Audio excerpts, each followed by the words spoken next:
I never thought I'd be locked out of my own childhood home, especially not on the day I buried my father. That mansion, perched on a quiet hill in Virginia, wasn't just made of stone and glass. It held every memory of my mother's laughter, my little brother Noah's first steps, and the values my father once said were worth more than gold. But as I stood at the wrought iron gate, turned away by my stepmother's cold smile, I realized the house had become something else, entirely a fortress hiding lies. I'm Victoria Hayes, a lieutenant colonel in the U.S. Air Force. I've led teams into war zones and survived the worst mankind has to offer. But nothing prepared me for the betrayal waiting inside those walls. This isn't just a story about inheritance.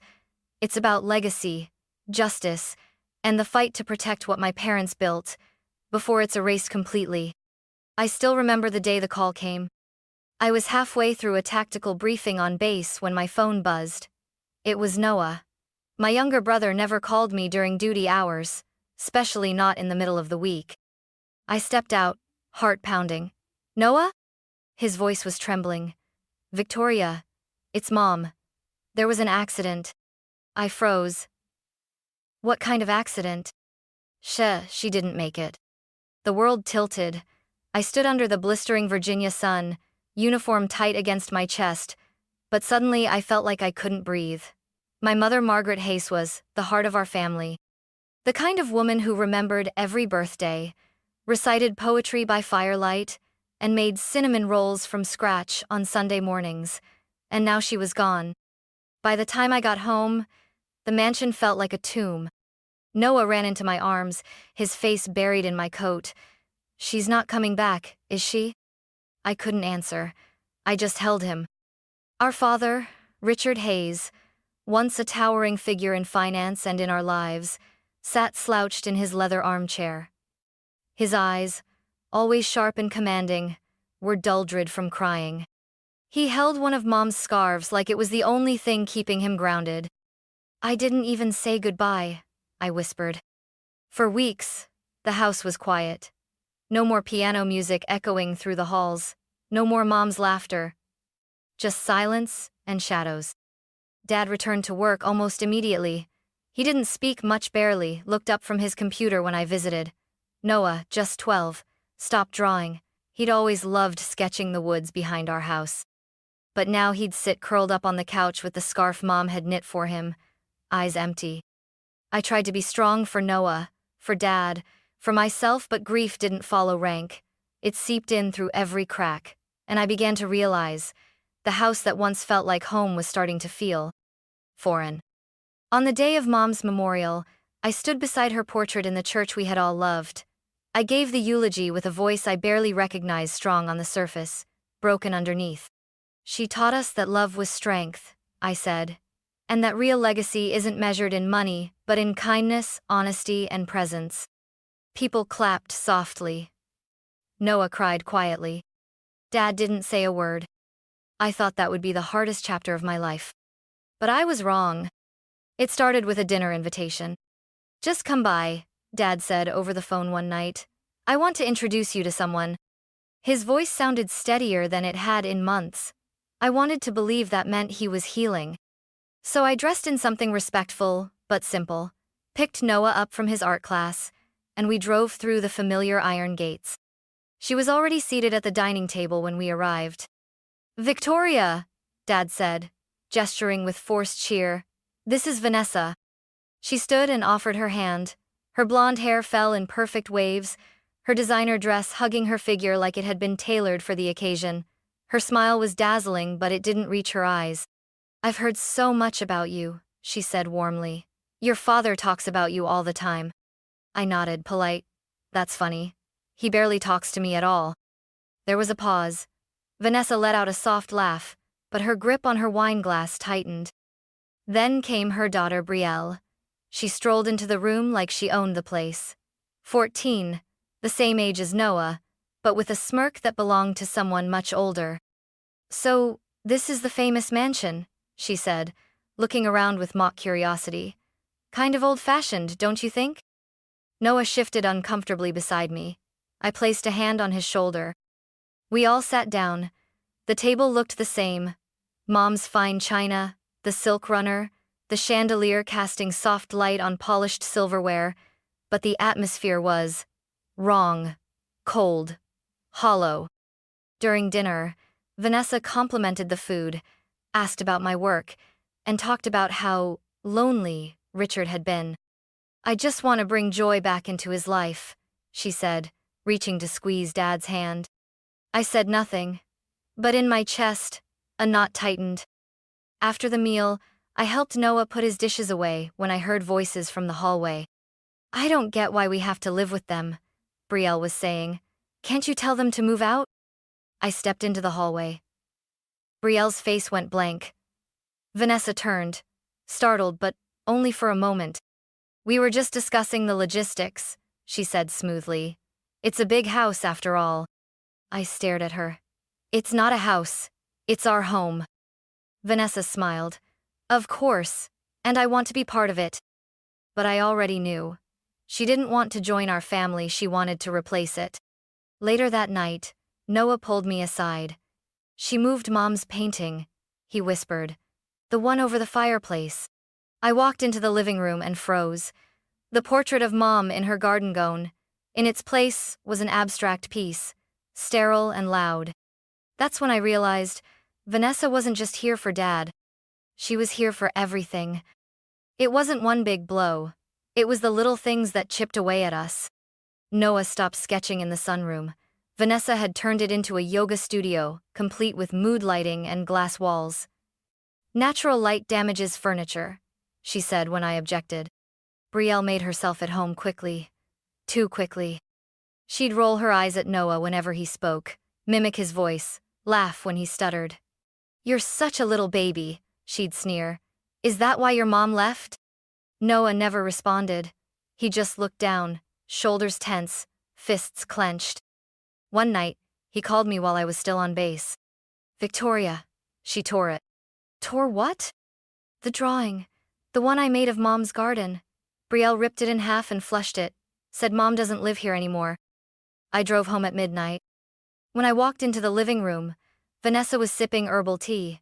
She looked up, surprised but not alarmed. "We need to talk," I said, voice sharp. She smiled. "Of course. I'm always open to communication." I clenched my fists. Brielle bullied my brother. She destroyed his drawing, something he made to remember our mother. Vanessa sighed. "I understand emotions are high, but children fight. We shouldn't overreact. Don't dismiss this."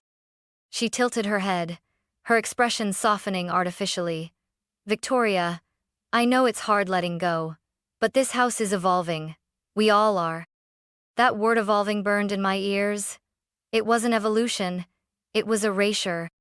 I turned to my father, who'd been standing quietly behind her. "Dad?"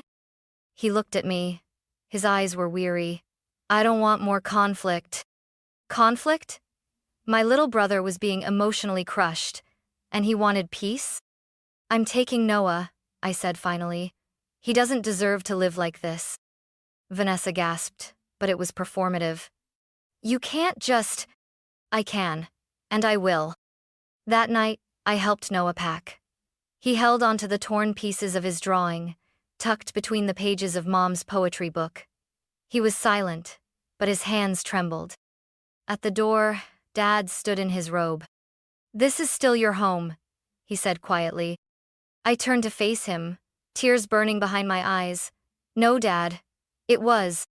Noah and I walked down the long driveway under the moonlight. I didn't look back. We stayed in my on-base apartment that night, small, plain, quiet. But for the first time in months, Noah slept through the night. I knew this wouldn't be the end of it. But at least, for now, I'd protected him. Life outside the mansion was quieter but not easier. Noah transferred to a boarding school in Massachusetts, one with a strong arts program and a campus nestled in the hills. I'd scraped together the tuition with my military savings and some help from Mom's old trust. He didn't want to go at first. "I'm leaving everything behind," he whispered, standing at the train station with his sketch pad clutched tight to his chest. I knelt beside him. "You're not leaving home, Noah.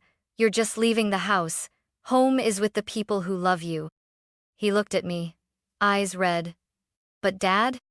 I shook my head. Dad made his choice. Now we make ours. When the train pulled away, I stood on the platform until it vanished into the trees. My throat ached from holding it all in. Back on base, I buried myself in training. Days blurred into weeks. Missions came and went. I earned 2 commendations. Commanders praised my focus. But each night, I stared at my phone, willing it to light up with Dad's name. It rarely did. And when it did, it was short. "Glad you're safe," he'd say. Or, "Vanessa says hello."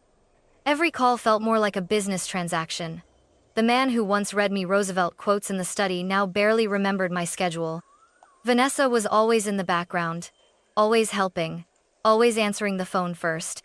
"Your father's resting," she'd purr. "But he's thinking of you." Noah, meanwhile, was thriving academically, but I could still hear the hurt in his voice every time he called. "Victoria, does Dad ever ask about me?" I lied at first. He does. But one day, I couldn't anymore. "No, he doesn't. I'm sorry." There was silence. Then Noah exhaled. I kind of knew. Years passed. I rose through the ranks. Noah entered his final year of high school. We built a quiet life away from the mansion's shadow. The house faded into the background, but it never disappeared. Until one rainy afternoon. I was in the middle of a logistics review when my phone rang. It was Noah. His voice was frantic. "Victoria, it's Dad. He's sick. Really sick." I stood up, chair scraping hard against the floor. "What happened?" "Liver cancer. End stage. One of his old friends, Mr. Langston, called me." Vanessa never said anything. I didn't hesitate. I requested emergency leave, packed my uniform, and booked the next flight to Virginia. This time, I wasn't coming as a daughter looking for peace. I was coming as a soldier prepared to fight. I landed in Virginia just before sunset, the sky bleeding orange behind dark clouds. The air was thick, humid, and heavy with things left unsaid. The gates to the mansion loomed ahead, taller than I remembered. I rang the bell. Vanessa answered. She stepped out in a silk blouse, her hair perfect, her expression unreadable. "Victoria," she said with that same false warmth. "You came." "I want to see my father." Her tone was calm. "He's resting. The doctor says no visitors." "I'm not a visitor. I'm his daughter." She sighed, folding her arms. "You're being emotional. This isn't the time." I clenched my fists. "You've made it the time." 2 guards stepped forward from the hedges. I recognized one. He used to help my mother carry groceries when she had migraines. Now he stood between me and my dying father. I stepped back, heart pounding. Then I did what any soldier trained for conflict resolution would do. I called the police. "Fairfax County Dispatch," the operator said. "How may I help you?" "My name is Victoria Hayes. My father is gravely ill. I'm being denied entry to see him at our family residence." The cruiser pulled up 20 minutes later. The officers listened as I explained. Calm, composed, every word precise. I watched Vanessa from the corner of my eye. She was already rehearsing her part. "I'm just protecting him," she said sweetly. "He's so weak." The officers nodded, but one turned to me and whispered, "You're his legal daughter. Let's get you inside." They walked me through the gate. The mansion looked the same, but everything inside screamed of Vanessa. Cold grays, modern fixtures, no more portraits, no more books, no scent of gardenias. Upstairs, in the master bedroom, I saw him. My father. He lay on the bed, frail, skin yellowed, eyes sunken, tubes snaked around him like ropes he couldn't escape from. My chest tightened. I knelt beside him. "Dad, it's me." His eyes fluttered open. For a moment, just one brief flicker, I saw the man I remembered, the one who used to braid my hair on Sundays when Mom was too tired. "Victoria," he whispered. I'm sorry." Tears rushed to my eyes. "Why didn't you call me? Why didn't you stop her?" He struggled to speak, but his voice cracked. "I was weak. I thought I could fix it, but I lost you.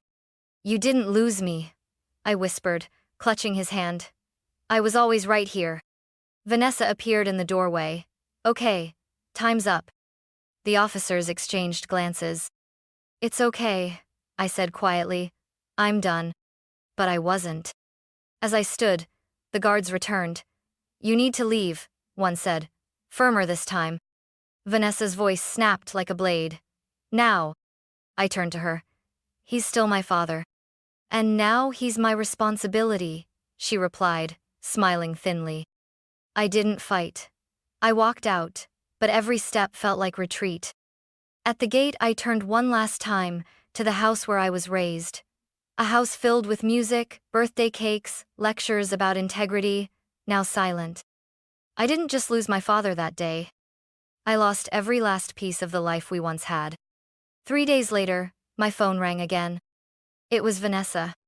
Her voice was flat, rehearsed. Victoria, I'm calling to inform you that your father, Richard, passed away early this morning. He died peacefully. I said nothing. She continued. The funeral will be held this Saturday. You and Noah are welcome to attend. She didn't sound like a grieving widow. She sounded like a lawyer reading from a script. I picked Noah up from campus myself. His face was pale. She didn't let us say goodbye, he whispered on the drive. He was our dad, Victoria. I nodded, but my hands tightened on the wheel. At the church, the same one where we held Mom's memorial, Vanessa and Brielle stood at the front in black. Their tears looked choreographed. The way Vanessa clutched her lace handkerchief made me feel physically ill. I kept my head down, holding Noah's hand. After the service, we tried to visit the mansion. Vanessa stood at the gate, dressed in black silk and pearls. I'm sorry, she said with a carefully tilted head. But this house now belongs to Brielle and me. Richard left it all to us. You'll have to speak with our attorney if you have any questions. She handed me a document with my father's signature.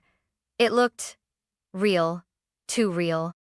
Noah stared at the paper, horrified. Dad wouldn't do this. He wouldn't. I felt my stomach turn. She forged it, I said quietly, or pressured him into signing. We left without saying another word. But I wasn't letting it go. The next day, I made a call to Grayson, Fieldman LLP. Mr. Harold Grayson had been Dad's attorney for over 20 years. When I showed up at his office, the old man looked at me with watery eyes. I wanted to call you, he said. But Vanessa blocked everything. Phone numbers, access, even had me removed as executor. I told him everything, the will, the funeral, the mansion. Grayson sighed and unlocked his file cabinet. He pulled out a thick manila folder. Before your father got really sick, he created a private trust. The house and asset she wanted them to go to you and Noah. My heart pounded. But the will? I've never seen that version, he interrupted. It's either forged or signed under pressure while he was no longer lucid. I sat back, overwhelmed. How do we prove that? We'll need records, witnesses, and if we're lucky, an original backup of the trust. Maybe someone in his company kept it. I nodded. Then I'll find them. I called Noah that night. She's lying, I told him. Dad didn't abandon us. He tried to protect us, and now we're going to finish what he started. For the first time in days, I heard a spark in his voice. What do we do? I smiled through the pain. We investigate. We began with people who knew Dad closely, his driver, old assistant, even the gardener. Some were afraid to talk, but others hinted at how Vanessa slowly isolated Dad during his illness. She fired loyal staff, controlled visitors, blocked communications. Then came a breakthrough. Clara, the old housekeeper, agreed to meet me at a park. Your father didn't want this, she said, her voice shaking. But sheesh controlled everything. I heard her talking to a new lawyer, not Mr. Grayson, something about cleaning up paperwork. It wasn't a full confession, but it was a crack. Later that week, Grayson called with something bigger. Victoria, he said, voice urgent. I've tracked a copy of the trust. One of Richard's former associates might have a digital backup. We're close. And for the first time since Dad's death, I felt something I hadn't in weeks. Hope. It took 2 weeks to get into court. Vanessa tried to delay everything: filings, appearances, even jurisdiction challenges, but Grayson was relentless. He petitioned the court for an emergency hearing, presenting evidence that a prior trust existed and that the will Vanessa submitted might be invalid. Vanessa's attorney, a sleek man named Whitaker, called the allegations emotional slander. He left everything to the people who cared for him in the end, he said, casting a smug glance toward me and Noah. Not the ones who walked away. Noah flinched beside me. I took his hand. We never walked away, I said calmly. We were pushed out. The judge agreed to a temporary injunction. No property transfers, no asset liquidations. A neutral review would be launched. In the weeks that followed, the fight turned brutal. Vanessa and Brielle arrived at every hearing dressed like they were attending fashion galas. She clutched tissues. Brielle wore black eyeliner and a mask of grief. They painted me as the angry soldier, estranged from her father. He wanted peace in his final days, Vanessa testified, voice trembling. He told me Victoria only brought conflict.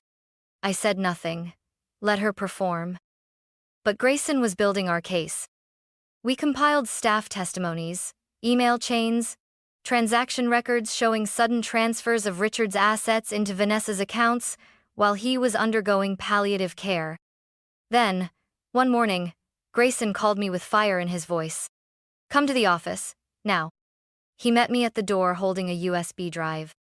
An old colleague of your father kept internal backups from the firm. We found a PDF digitally signed and time-stamped. It's the trust. The original. I stared at the screen. There it was. Dad's clear instructions. The mansion and 85% of his estate were to go to Noah and me. Vanessa would receive a small stipend in appreciation of companionship during illness, nothing more. There was even a video clip, a private message Dad had recorded. Too weak to write by then, but still clear of mind. If you're watching this, something went wrong, he said. Victoria, Noah, I never forgot you, never stopped loving you. This house, it's yours. Protect it. My knees buckled. Grayson caught me by the arm. This changes everything, he whispered. At the next hearing, we played the video in court. Vanessa went pale. Whitaker tried to object, but the judge overruled him. Let it play. When it ended, silence filled the courtroom. For once, even Brielle stopped pretending to cry. Grayson stood. Your Honor, we believe the will, submitted by Mrs. Vanessa Hayes, is either forged or signed under coercion. The original trust backed by time-stamped data and video clearly outlines Mr. Hayes's true intentions. The judge looked toward Vanessa. Her mask cracked. She fumbled for her tissue, but her hand trembled. The judge banged the gavel. The court finds the trust to be valid and binding. The will submitted by Mrs. Hayes is hereby nullified. All assets shall be returned to their intended beneficiaries, Victoria and Noah Hayes. It was over. Vanessa didn't cry this time. She stood slowly, gathered her purse, and walked out without a word. Brielle followed, staring at the ground. Noah clutched my arm. Did we just win? I nodded. We did. But I didn't feel triumph. Only peace. Noah and I returned to the mansion not as outsiders, but as heirs. We walked through the rooms where Mom once read bedtime stories, where Dad used to sip morning coffee beside the grand piano. Most of their belongings were gone, replaced with cold art and designer furniture. But the bones of our childhood were still there. We stood in the garden. Noah brushed his hand along the empty soil beds. Do you think she'd be proud of us? He asked. I didn't need to answer. He already knew. We didn't move back in. The mansion was too big, too quiet, too full of ghosts. Mom's voice didn't echo in the hallways anymore. Dad's study smelled like dust and expensive regret. Noah walked through it slowly the first evening, running his fingers along the banister, peeking into every room. I thought it would feel like coming home, he murmured. But it doesn't. I nodded. Because the people who made it home, they're not here anymore. We sat in the sunroom now, emptied of yoga mats and designer decor, just glass and wind and silence. I looked at Noah, now taller, older, but still holding his sketchpad like armor. "I've been thinking," I said quietly, "what if we turn this place into something better?" He looked up. "Like what?" "Something Mom would love. A place where kids like us kids who've lost people or been pushed aside can learn, create, grow." He blinked. "You mean, like a center?" I smiled. "Exactly. An art and leadership center. For underprivileged youth. Call it Monroe House." His smile bloomed slowly. "She would have loved that." We began the transformation that fall. Noah, with his sketchpad and memory, designed a mural in the Grand Foyer glowing forest, like the one he used to draw for Mom. I reached out to my military network, building leadership workshops and mentorship programs. We converted Dad's office into a reading room filled with poetry. The ballroom became an art studio. The garden once stripped of Mom's roses was replanted with help from local kids. We even found her favorite variety, heirloom whites with blush, pink edges. On opening day, I stood on the second-floor balcony, watching children run across the grass where Noah and I once played. Their laughter was different, but healing. Noah came up beside me, arms crossed, eyes glassy. "Victoria," he said, "we did it." I nodded, tears welling. We didn't just get the house back, we brought it back to life. That evening, we lit a lantern for each of our parents. One floated over the garden, and I imagined Mom watching, her smile in the clouds. Another flickered over the mansion's stone arches, and I could almost hear Dad's deep voice say, "A legacy isn't money, it's what you build in others." I forgave him in that moment. For the silence, for the weakness, for letting someone like Vanessa in. Because in the end, he didn't leave us nothing, he left us values, and we honored them. Vanessa and Brielle never returned. Word was they moved south, surviving off the small portion left to them in the trust. Part of me hoped they found peace. Another part didn't care. We'd already moved on. Years later, a news piece titled, "The House That Became a Sanctuary," ran in a local paper. Monroe House had become more than a mansion. It had become a haven. And me? I stayed in Virginia, continued serving part-time in the Air Force. But this was my new command. I wasn't just protecting a building anymore. I was protecting a legacy. And that's how you heal a house, haunted by betrayal. You fill it with love louder than the silence.